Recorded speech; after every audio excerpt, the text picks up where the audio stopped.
have 2 cups, and it's green. It has fur all over. It has 1 eyeball in its tummy. I see one Where? at Monster's house. At Monster's house? Monster looks like a hairy dog. On your bed. And then they pop out and scare you at night, and then they give you nightmares. And then they suck to your blood.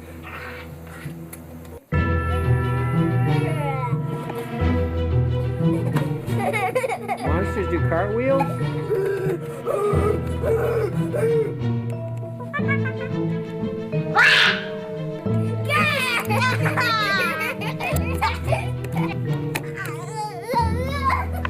Monsters. The wire.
Hello, my name is Dr. B. Boner, and I'd like to talk to you about my study for the last 25 years.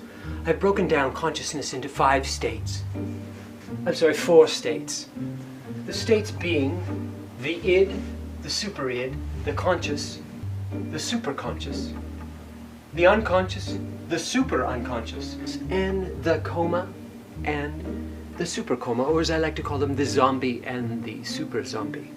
Okay, so I had this great dream where it was a beautiful day, and it was sunny, and the water was really blue and like turquoise, and it was on a beach, and it was really warm water, and I got in and started swimming around, and there were no waves, and it was really beautiful, and there was like dolphins around, and pretty fish, and turtles swimming by, and I would just kind of like lay in the water and float around. It was really cool. Actually, what I found is that in childhood, these states are all open and readily available. As we become adults, we build barriers, walls, and these 3 other states become relegated to dreams, or what we might call subsurface consciousness. I do believe that I was a hawk or an eagle in my past life, and drifting and flying over the ocean and flying over a golf course. flying over a baseball field. Flying over buildings and rooftops and fields and the ocean, and I can sort of skip across the waves like a big wild pelican. Hi, I'm Dr. Oliver Grichterson. I'm the head of pediatric psychology at the University of Idaho in Boise, or U of I, as we like to call it. And I've been asked to comment on Dr. D. Boner's theory, if you will, that monsters and children's experience of apparitions are in fact manifest in the physical world. And quite frankly, the idea that monsters are real just defies basic scientific credibility. I mean, I think most of us have gotten over this by the time we were 9. We certainly didn't take it into our academic work. First of all, we all know that everyone has a monster under their bed, but they just stay under there and they listen to you talk at night and they never come out. They just stay there. So monsters are like, you know, it's just not really a problem. Hannah?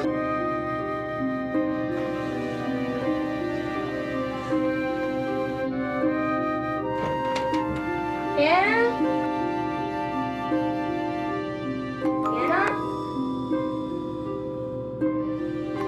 Hannah?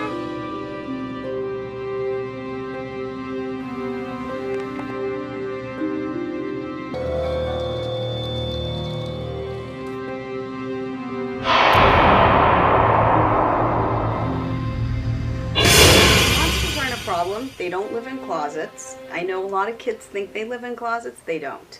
They don't even like closets.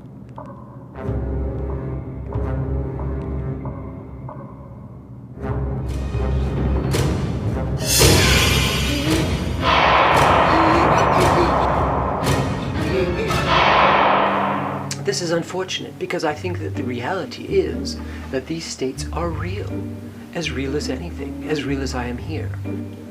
People that do things that are evil, which is in and of itself a very nasty word. It is somebody that thinks about themselves first, always, does mean things to other people, and even to the point of hurtful things. The Asian theory, yeah, the light, or you could say the sun, is masculine. It's man-like, and then the night or the moon is female. So, and of course that kind of goes with the interpretation of, you know, most organized religion is that woman is evil. Just pat around. Good is when you open the refrigerator and you eat a carrot. Evil is when you open the refrigerator and you eat all of the kids' ice cream. That's very evil. Daniel! Hannah! Daniel! Did you see him, you guys? No. Maybe they're in the bathroom.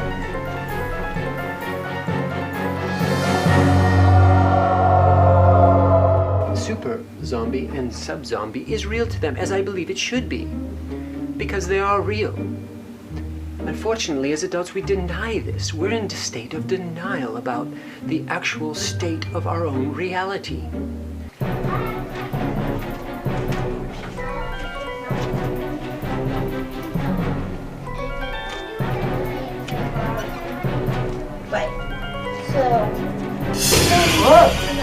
I don't have to believe in monsters, they're all around me. I think those dream states and the monsters that exist there are very real as we are.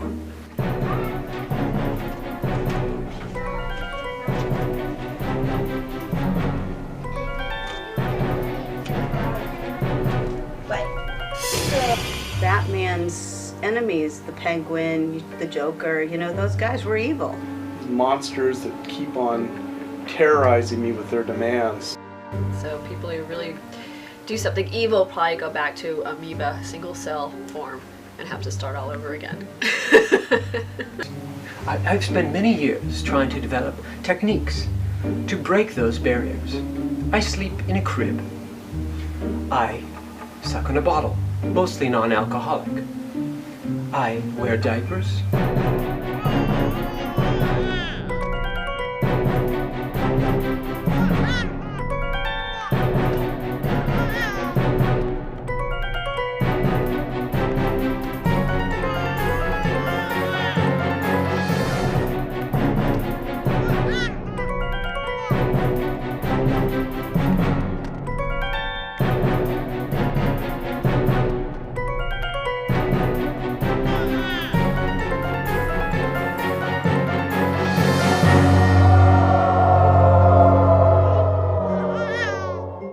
studied literally thousands of children experiencing some of the most traumatic night terrors and nightmares, and in all our experience of looking into their minds and under the bed, we've never found one actual monster.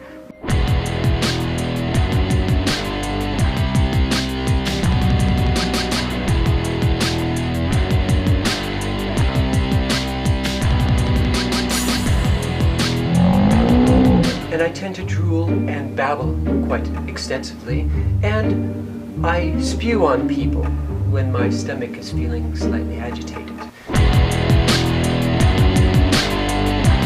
That is my way of returning to my super zombie state and seeing the reality that really exists around.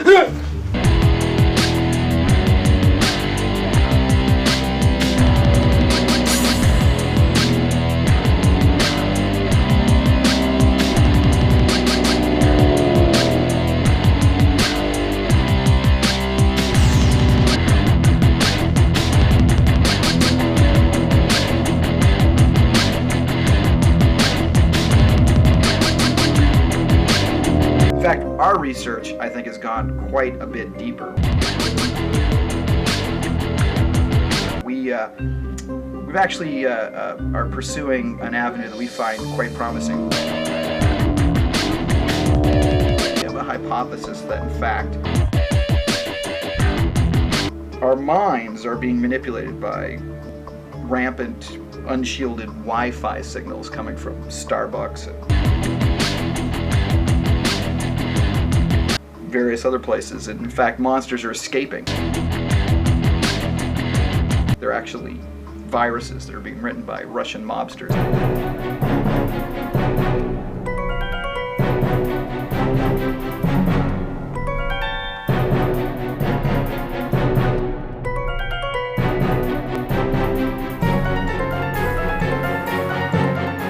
They're escaping actually into the airspace through the internet.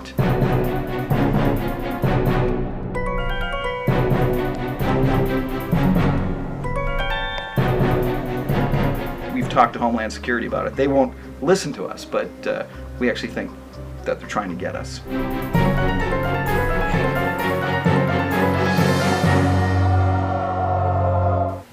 They don't do half the things that they say in books that they do. Those are all just stories, so don't worry about it. Out. At least I sleep better knowing my router is shielded with 3M duct tape.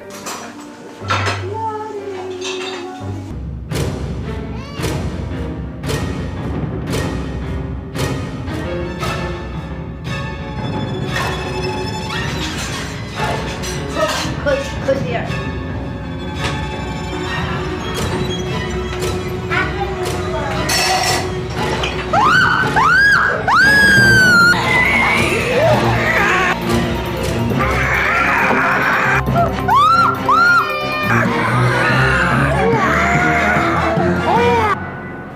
It's ongoing. I never have any time to even try to rescue myself because of the demands of these pesky monsters. Time bandits, these blood suckers.